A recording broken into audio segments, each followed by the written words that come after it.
Hello, everybody, and good afternoon. And I'd like to welcome those that are tuning in via Facebook Live this afternoon. I'm delighted to be joined by a whole host of representatives, including those of different political colours and organisations from a variety of different sectors. Today, we're launching our cross-organisation Back York campaign, where we are encouraging local people to get behind the city by signing our Back York petition. Why are we launching this campaign? Well, in the last few months, the government has confirmed its intention to restructure local government in York and North Yorkshire. Since the government outlined their intention, two proposals have been submitted to ministers on the issue. The first option would see York remain on its existing footprint, whilst North Yorkshire creates a new unitary authority. The second option, presented by the district authorities, is an east-west split that would merge York with Rydale, Scarborough and Selby, covering a geography that would stretch 65 miles north to south and 45 miles east to west. That is why we're here today to make the case for York. Recently, City of York Council formally adopted the position that York's footprint should remain unchanged in order to retain local decision-making in the city, focus our recovery efforts, avoid significant disruption and cost, and continue to deliver value for money services to residents, businesses, and communities. The Council has been consulting on this issue, and what is clear from this early consultation is that many local residents, businesses, and partners simply do not want their local priorities diluted because the City of York has been swallowed into a larger rural and coastal geography. Instead, people feel strongly that we should be, quite rightly, working to secure a strong recovery from the pandemic. At this critical time, it would be absurd to endeavour to create an entirely new council for York, which would cause significant disruption and cost millions of pounds in order to tear up the networks and procedures which have been effective in responding to the pandemic. This is why, with our partners at the event today, we have come together across a number of different organisations to make the case for York and launch our Back York campaign so that local residents and communities can get involved and help us to back York on the national stage. We all know that York is a city with a series of unique opportunities that can see us go from strength to strength. City of York Council is working with partners to drive this work, and instead of talking about changing York, we should be making the case for the city. Quite simply, decisions that affect York residents, businesses, and communities should continue to be made in York. Any resident, business, or local organisation who feels the same, please visit change.org/WeBackYork. And that's the new petition link that will be appearing hopefully on Facebook Live as I speak, so that we can demonstrate to the government that York must continue to determine its own future. Once again, I'd like to thank everybody that's joined me on the call today. Your time's really appreciated. And I'm now going to start to hand over to the various guests and representatives to hopefully say why they're supporting that case. And on the first note, I'm going to be handing over to the Member of Parliament for York Central, who's very kindly agreed to submit the petition on behalf of all of our organisations to Parliament. Rachel. Thank you, Keith, and good afternoon. Labour is clear. We want to see more power in the hands of local people. Each day I witness the failures in our political systems when the decisions which impact on our lives are held in the hands of politicians who do not know, understand, or even have an interest in our community. This is why Labour strongly argues for power and resources to be in the hands of local people to determine their own destiny. While arguing strongly for a Yorkshire-wide devolution settlement, government have only provided the opportunity for this to be based separately in South Yorkshire, West Yorkshire and North Yorkshire. However, I know that there is commitment to work Yorkshire-wide to ensure that we have the benefits as a region, not least economically. The question for us is therefore, how should we organise local government to best ensure that local people have real agency in the decisions made about them, and how do we best use the powers we have to bring the best economic and social advantage to local people. From all the discussions that I have held with businesses, residents, organisations and other interested parties, it has been clear people want York to remain as York. 3 reasons. First, identity. We all know that York is a very special place. It forms our identity. It is a privilege to not only live here, but to represent our city. We are a community that cares about one another, as we have witnessed so powerfully over the last few months. While our size may challenge us in other ways, it enables us to connect and work through the issues facing us together. Our history, our present and our future is joined up in this identity, which is the lever for securing our global reputation, being known across the UK for the wonderful city we are, and is our greatest economic asset. Second, the economy.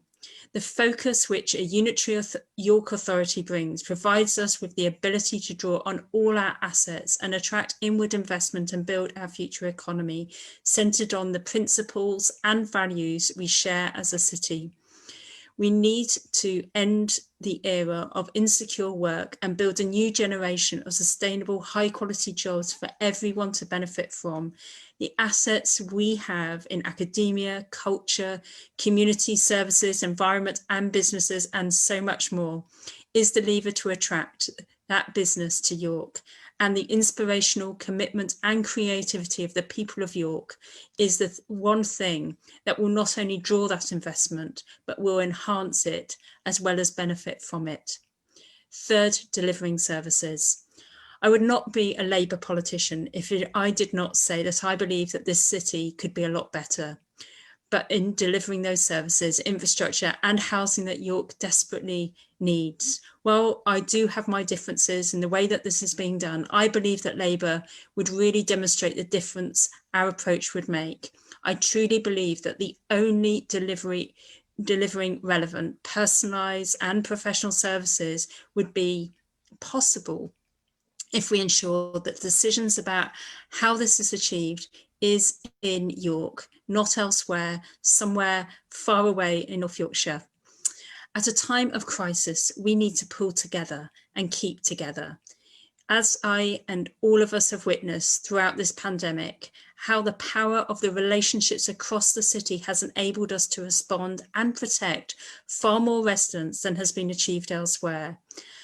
I'm not prepared to let that go. However, I do want to hear from residents and collect their views. That is why we have come together today and are launching a petition which will be presented to Parliament to show your support for keeping York as York. Thank you. Thank you very much, Rachel. I'm now going to be handing to the leader of North Yorkshire County Council, who's going to be talking about how we're working together and why he's supporting York, Councillor Carl Les. Carl's joining us on the telephone, so it will appear to be a voice that won't be on your screen. Carl.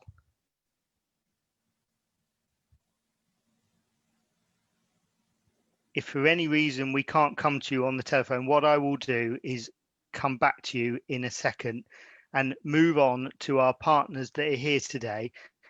First of all, I'll ask Stephen. Thank you, Keith. I'm speaking on behalf of the NHS in North Yorkshire and York. And we're backing the campaign because we already enjoy very strong and close working relationships with the City Council, in particular in providing services for children, for the elderly and for the vulnerable. We want to build on those close working relationships. It's never been more important than now to do so as we jointly battle the pandemic that we're all facing and indeed the consequences of the pandemic over the coming years. And we plan to integrate our services, our activities, and our focus on better outcomes for the people of York during that period of time. I'd like to emphasise the point that disrupting the current arrangements at the moment wouldn't help that ambition. Thank you, Keith. Thank you very much, Stephen. Much appreciated. And I'll now hand to Lou as our second partner. So I'm Dr. Olusoga, and I'm speaking on behalf of TZESC and Ware Valley's NHS Foundation Trust. And I'm saying we're backing this campaign on a number of grounds. We know that it is important to ensure the economic growth across the region, to have a unitary authority. We also know that there is no wealth without health. COVID particularly has highlighted the importance more than ever of working collaboratively at a local level to enhance, support, and protect the well-being of our residents. City of York has a history of working collaboratively and constructively with partners. We also know that continuing to support this unitary authority enables the health economy to progress with improvements across the system. Changes to this is likely to cause delays and impacts the provision of care. This also provides us a unique opportunity to address the financial challenges across the system and reduce the risks of increased costs.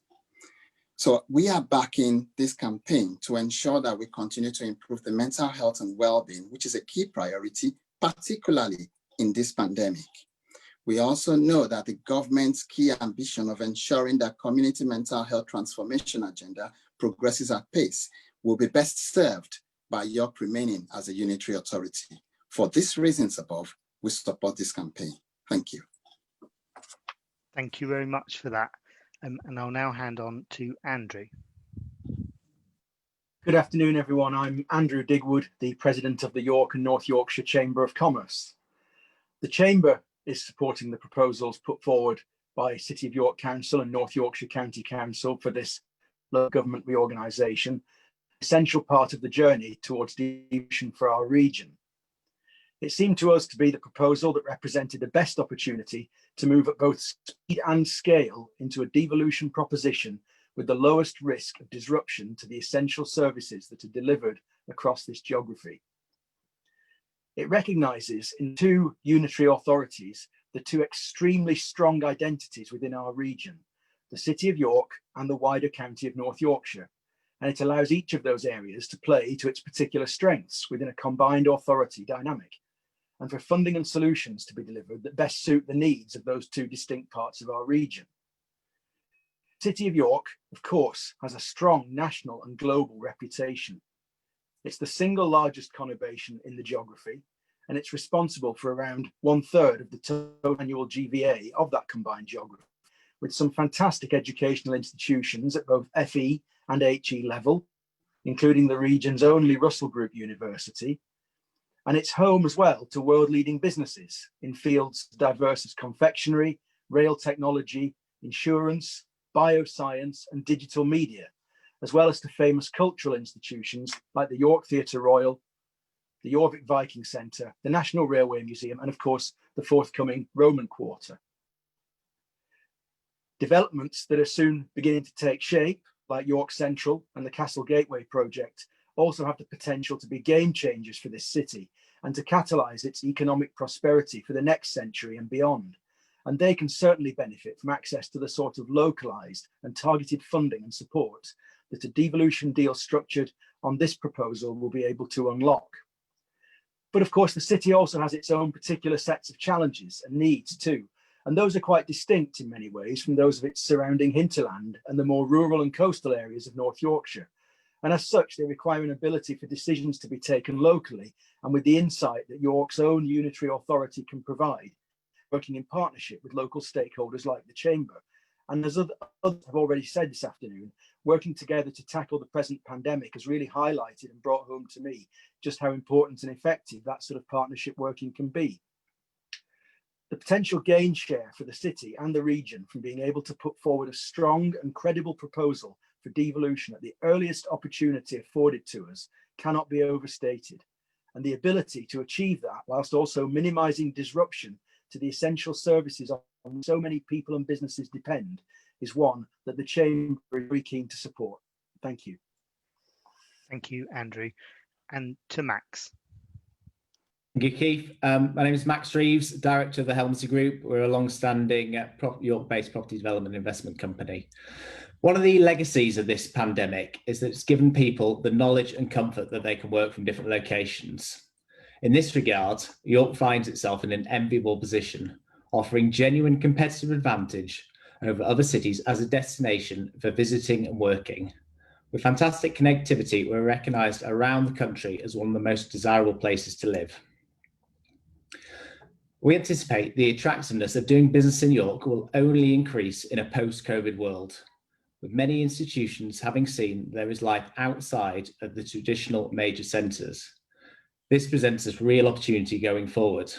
However, we sit in uncertain economic times, and changes to the existing structure of York have the potential to create uncertainty. The size of the authority as it sits means that we and other private sector partners are able to get active, detailed engagement from the council. Engagement to this degree is imperative for companies making investment decisions, investment which is going to be needed for York to capitalise quickly in a post-COVID world, particularly the city centre, which has been hard hit with the effects of COVID, along with the rest of the country. Our traditional retail core is vital to our strength as a city, and we not only need investment, but public and private sector cooperation in order to adapt to the new ways in which people will enjoy city centres going forward. The proposal to include York as part of a larger combined authority, at best, we believe, in the long term, risks diluting public and private sector collaboration. At worst, in the short term, there is the potential to significantly harm recovery from a post-COVID world, whilst the city is in a state of flux dealing with any reorganisation. The situation has highlighted to us the benefits of sticking with the current structure. As a mid-sized authority, the city's leadership is at a scale where the council at large have been reachable and approachable during this difficult period. York is well placed to host a strong, agile recovery from COVID-19 as it stands. The last thing business craves is uncertainty from, as we see it, unnecessary restructuring. Thank you very much, Max. And next, I'll hand over to Vince. You'll just have to unmute so that we can hear you. No, you're unmuted, but I still can't hear you, unfortunately. It's these joys of technology. But what I'll do, I'll come back to you in a second, and I'll see now that Councillor Carl Les from North Yorkshire County has joined us, and I will go back to Carl to say a few words. Carl. Thank you, Keith, and apologies for having trouble getting in, but I'm here now. Yeah, I probably won't need the full 5 minutes that I've been allocated. So first off, I just don't think this is about party politics.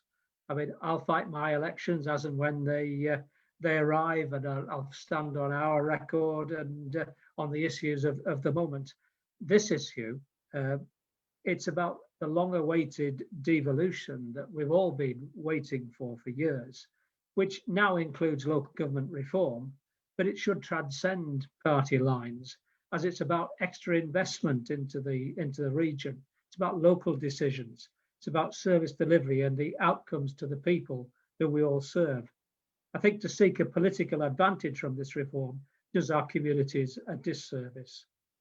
North Yorkshire County Council has been delivering quality services to all our residents on the county footprint since inception in 1974, wherever they live in the county, no matter which district they live in, and on the present boundaries since 1995.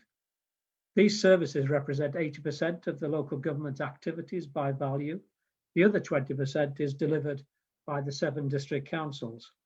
We make no criticism of our district colleagues or their services in our proposal. Our plan is to combine the best of both tiers, and it must be simpler to combine 20% into 80 rather than the other way about. York may no longer be part of the county council, but we cannot ignore York. We share some of the infrastructure. We share our police and fire service. We use the universities and college. We use the hospital. We use the shopping centres. We share services. We do share some services already, And we can do more where the whole becomes greater than the sum of the parts, being more resilient and more sustainable. But in the end, both areas are discrete in their own right. North Yorkshire is famous nationally, constantly being promoted by popular TV programmes, but York is famous internationally. Both identities are worth preserving and protecting. Our businesses have told us so. To break up existing services to the most vulnerable in our communities, services that are nationally recognised, risks serious disruption. Professionals have told us so. And then to try and assimilate them with others of another authority is a further risk to good performance that hasn't been tried before. Officials tell us so. Get this wrong and real people suffer. And finally, to use some modern parlance, you don't have to be wed to live together. And I do believe it's better to do things with people rather than to them. Thank you, Keith. Thank you very much, Carl. Appreciate it. And what I'm now going to do is go around a number of York councillors that have joined us on this call. And then after I've been through the York councillors, I'll then try, Vince, and come back to you. And at least we all know this is live, as these things always happen. And firstly, I'd like to hand to Danny. Thank you, Keith. And I'd like to thank everyone else today for joining this campaign and for sharing your views in this launch. Labour don't feel that the residents in York and North Yorkshire will feel any connection to a split East-West North Yorkshire county that sees Selby and York thrown into a new council with Rydale and Scarborough. Our services and our needs are different. And crucially, as has been alluded to by others, so are the sectors in our local economy. I think it's ludicrous actually to think that people in York have an East North Yorkshire identity. And I think similarly for people across the county, whatever part of the dividing line you find yourself on, I don't believe that a West North Yorkshire, East North Yorkshire identity carries much weight. It would mean, for instance, in York being part of a council that stretches from way down near Castleford all the way up to just south of Middlesbrough. And that means little or nothing to the residents of York and will damage the city's distinct identity. So it really does feel a little like gerrymandering that's being cooked up in Whitehall without a care for the residents that would be affected. We want decision making and public accountability to remain within our own locality and not for it to be taken elsewhere to a new body, which actually, if it fails to reflect people's natural sense of community and place, it will fail to represent them on the key issues that councils are responsible for, and that can't be allowed to happen. I really welcome this collaboration. We certainly hope that these discussions provide the catalyst to achieving more for our residents in this type of way, though this is a very important issue. There are others in the city that we'd like to work on, but we'll not elaborate on that today. I'll finish by saying that I am very pleased and very happy to support, sign and promote this campaign and petition. And I'm pleased to see Rachel will be presenting it in Parliament. I do want to see further listening to the public's views on this matter, because I think that would further strengthen our case, and that the more we ask our residents in an impartial and professional way, the greater the evidence will be to support this campaign. Thank you very much. Thank you. And to Andy. Yes, thank you. I think some very excellent points have already been made, as you've heard across the board. I want to highlight one or two aspects. I think that the situation that we face coming out of a pandemic, trying to support our businesses, trying to rebuild our NHS, our health and essential services, is not going to be well served by been thrown into a complete reorganisation of many of those local services. I think that's a key thing for people to have in mind. And I would also stress that we need to think what the actual implications would be of the proposed east-west split. It would mean that people in Moulton, in Scarborough, who are used to having their roads maintained by North Yorkshire, their gritting covered by North Yorkshire, all of a sudden would have to be served by an organisation perhaps based in York, or who knows where it would be based, but it would be completely changed from what they experience at the moment. The proposal for North Yorkshire and York to both be unitaries is the least disruptive approach, which respects our respective interests and heritage, and allows the people of a city to continue to have that pride in the 2,000 years of history which we are the guardians of. I'm sure some of the speakers after me will emphasise that the sort of local heritage that we deal with, and as has been said, we have that international identity, which is one of our key features that attracts people to the city, and it's a key part of our economy which we need to protect. And lastly, I would just say that from the point of view, I think it's over 10 years ago now since my party, the Green Party, adopted the slogan of keep York special. And that, I think, is very much what we're about today. Whichever party you're from, it's about keeping that identity and that service, which means that decisions about this city are taken by the people who've been elected in this city, and not being taken by someone who might have been elected to represent Scarborough, Selby or Moulton, although obviously they will also be equally served as best we could, but the situation makes far more sense for us to stay as we are, with our own local councillors making decisions about the city. Thank you, Andy. And to John. Thank you, Keith. As a refugee from West Yorkshire, I'm passionate about the history of the city of York. And this is the point that I want to make. Most of the issues that have been raised so far have been well covered and well argued. This city has got a unique history in many ways. From the day when the Romans came up the Ouse to build their huts to where we are today. And that history is almost 2,000, if I do my maths right, 2,000 years of history. And I think it's important and imperative that York retains that individual character and stays as it is. It has over the years been extended outwards. I think we all accept and understand that. But that as York has expanded and grown. And so I am delighted to support this petition.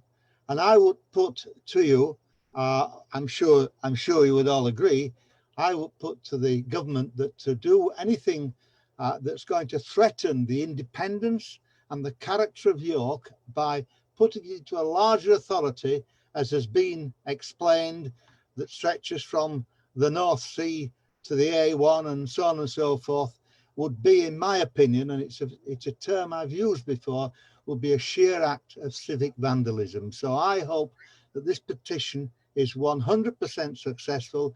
And whilst I can't look forward to another 2,000 years of history being made, I'd like to think that I could at least look forward to 2 or 3 years of continuing history and the continuing situation of York. So I greatly appreciate the opportunity to say this.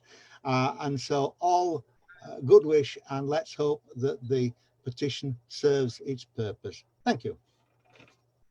Thank you, John. And now to Dave.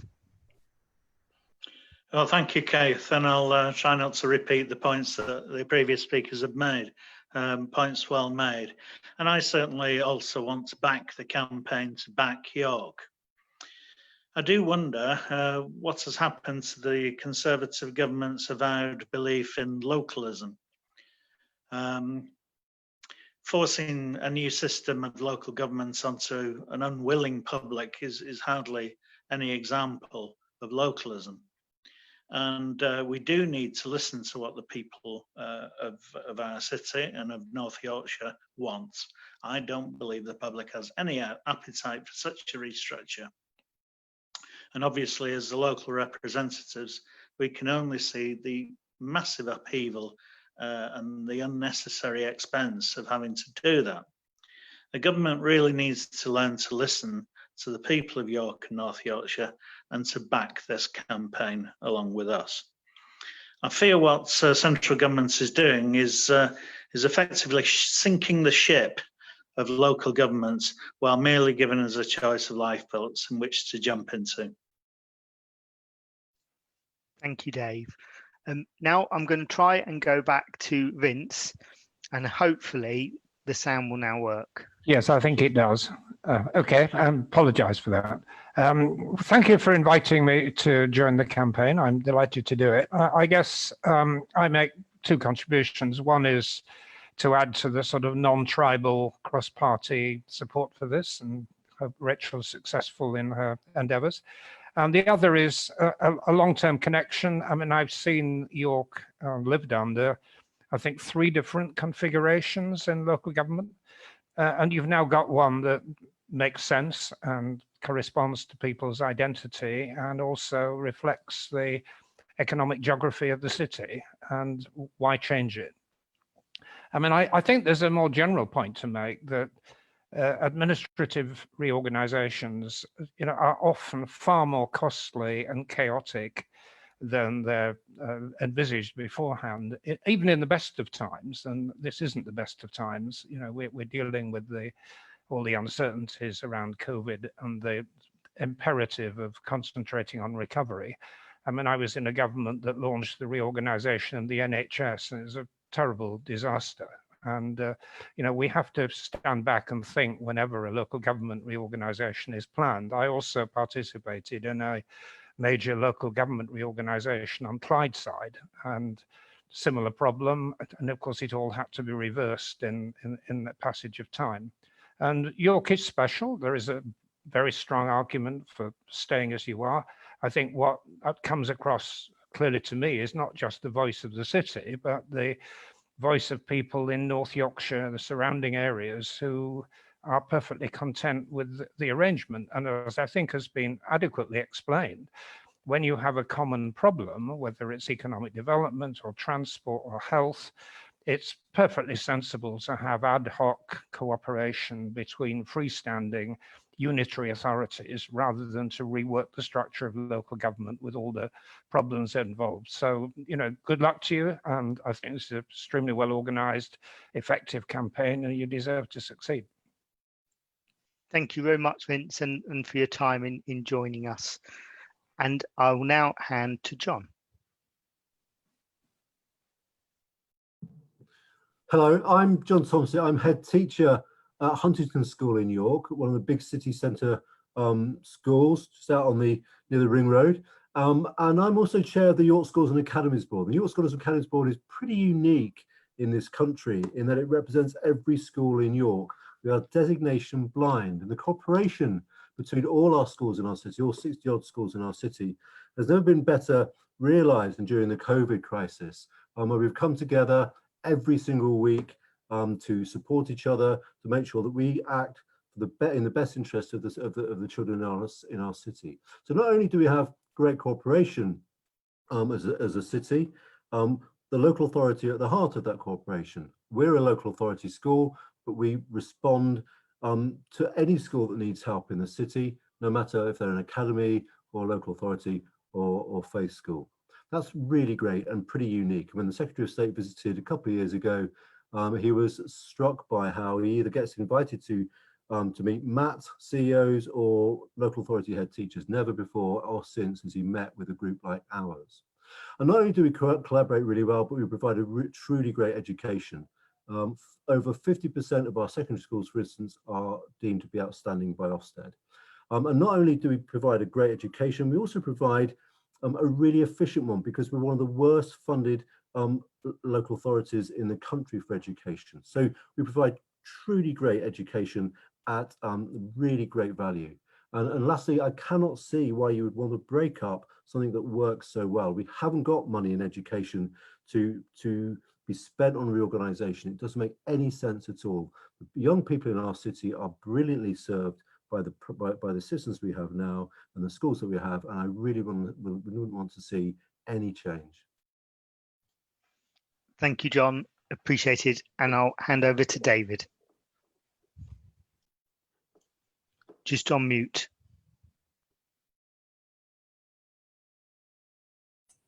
That could have been a disaster. Thank you, Keith. I've been a resident of York and North Yorkshire for over 50 years. In fact, I went to the same secondary school in York as Vince did, but we didn't quite overlap.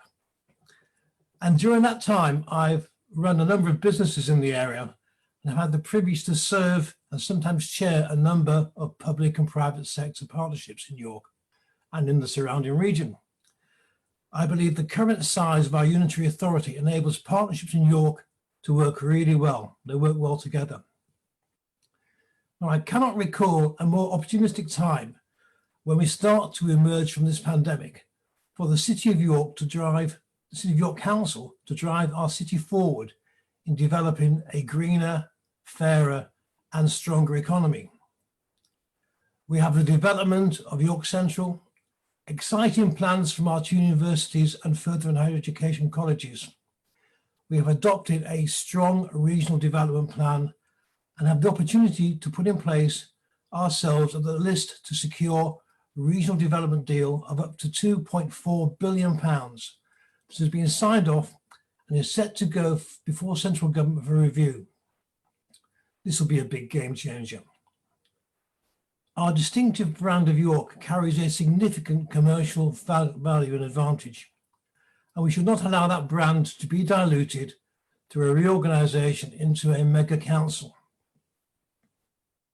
I believe the proposed reorganisation of moving York into a mega council with a large geographical spread will certainly cause delays, will be a huge distraction and will divert already much stretched resources and funds away from developing our city's true potential, which in turn, if successful, will make a significant positive contribution to the wider regional economy.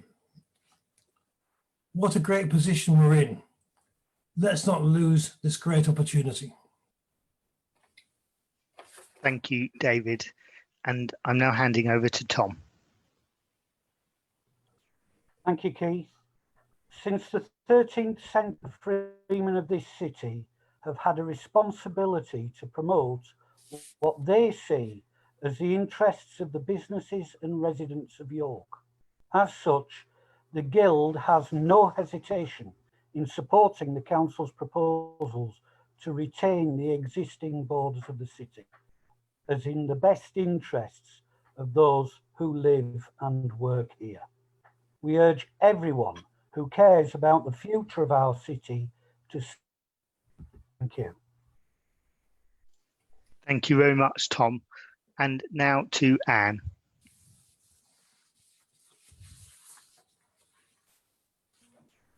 Thank you, Keith. I'm Anne Reid, I'm Master of the Cordwainers, and for those who don't know what Cordwainers are, most people that is, we were leather workers, and we can trace our roots back to the medieval craft guilds. We have members not only in York, but North Yorkshire and further afield. And I think that what we are all most concerned about is the effect that these changes might have on the civic life of the city and the Lord Mayoralty. Our members don't join. Our members join because of our civic history, and I think that these changes would definitely impact on the Lord Mayoralty. We've got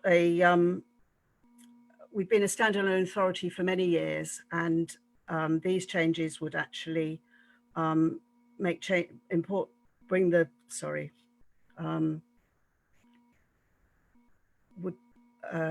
would actually affect the history of our city. I think that I agree with all the other comments that have been made. And I'm particularly concerned as well about the impacts of making these changes at the times when we should be working towards the effects of the pandemic and not wasting time and money and effort on unnecessary changes to the administration of the city. So thank you very much. Thank you, and thank you to Tom and Anne for joining us as two guild representatives of a number of guilds that we have in the city. And last but not least, otherwise I'm sure I'll get into trouble, I'd like to hand over to Greg, who is going to give his own personal thoughts and a little bit of a conclusion. Greg. Just have to unmute. Right, hello, Greg Dyke, Chairman of Make It York, although I should stress that this is from a personal perspective. I agree with what much has been said. I mean, I think the non-political views, you know, this is about the benefit and advantage to York and North Yorkshire, I think should be applauded. I mean, why is this going to happen at all? It's happening because some of us, and a lot of people here, have been arguing for devolution of powers for a very long period of time. I mean, we are one of the most centralized countries in Europe, and there needs to be greater devolution. The government will give that devolution, but they'll give us significant sums of cash, has been said, but the quid pro quo is unitary authorities. Well, York has a unitary authority. So why change it? And what Carl said from North Yorkshire, with 80% of the services already being provided in North Yorkshire by his council, seems to me that you've got to limit the amount of change. There is no doubt change. I've seen this in many organisations I've worked with or worked in run over the years. Change is difficult. And if you can limit the amount of change necessary to get the advantages that devolution will bring and the money this will bring, then surely that's what we should do. And it seems to me that's the argument most people have been making. I agree with Vince entirely when he said, you know, change is difficult. It can create chaos. So what you want to do is get the advantages with as little change as you can live with. And that seems to me that's why I support this position and have supported it from the beginning. I don't think you can understand why a couple of district councils don't like it, you know, but we are going to have unitary authorities, whatever happens. The idea of breaking the whole thing up and recasting the mould, I can't see any advantage to that at all. And therefore, I think York should remain a unitary authority and North Yorkshire becomes a unitary authority. I sincerely hope that the logic of that comes through and will come through to government, who, let's face it, started all this, and let's hope they'll see the logic of the argument that you're making, Keith. Thank you very much for that to Greg. So I'd just like to conclude by thanking you all for participating across political parties and a wide range of organisations and many others too that have backed that case in the city. I know my own particular political group, the Liberal Democrats, have been running that campaign and talking to a lot of residents for months now. And what comes across to me, and I'm sure to all of us loud and clear, is that residents want decisions that are made about York to continue to be made in York, and particularly with an eye on what we do well, recovering from that pandemic, but also the history and traditions that we're all incredibly privileged to be very small parts of at this moment in time. So in conclusion, just to do a reminder, any resident business or organisation who feels the same, and you've heard lots of people on this call who do, please do visit change.org/WeBackYork, and that petition's gone live today to sign that Back York petition that will be running over the next couple of months to then present as part of future consultations to demonstrate loud and clear to the government that York must continue to determine its own future. So thank you for those that are listening live, those that listen after the event, and once again, for those that have joined me. If you all stay on the call for a few seconds until we confirm that it's off, but thank you again for your time. Bye-bye.